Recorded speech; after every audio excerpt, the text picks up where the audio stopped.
मराठवाड्यातील धाराशिव जिल्ह्यातल्या चिंचोली भुयार या छोट्याशा गावातून सुरू झालेला संघर्ष, संस्कार आणि जिद्दीचा प्रेरणादायी प्रवास.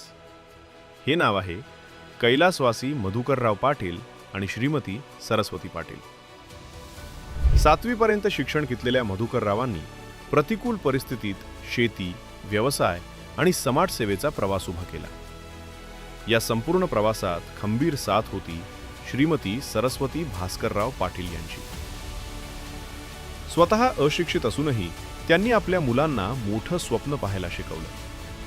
आज त्यांचे सुपुत्र सुधाकर पाटील समाजकारणात, ॲडव्होकेट संजय पाटील कायदे क्षेत्रात, डॉक्टर भास्कर पाटील सोलापुरातील नामवंत मधुमेह तज्ज्ञ म्हणून, तर इंजिनियर पद्माकर पाटील शैक्षणिक आणि बांधकाम क्षेत्रात यशस्वीपणे कार्यरत आहेत. डॉक्टर भास्कर पाटील गेली 21 वर्ष हजारो मधुमेह रुग्णांची सेवा करत असून सामाजिक आरोग्य जनजागृतीसाठीही सातत्याने कार्यरत आहेत.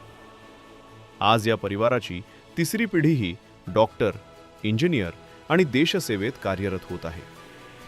अशा या प्रेरणादायी मातापित्यांना मराठवाडा मित्र परिवार आणि मराठवाडा बहुउद्देशीय प्रतिष्ठान यांच्या वतीने सन 2026चा आदर्श मातापिता पुरस्कार प्रदान करताना उपस्थित मान्यवर आणि मराठवाडा रत्नांना मनस्वी आनंद होत आहे.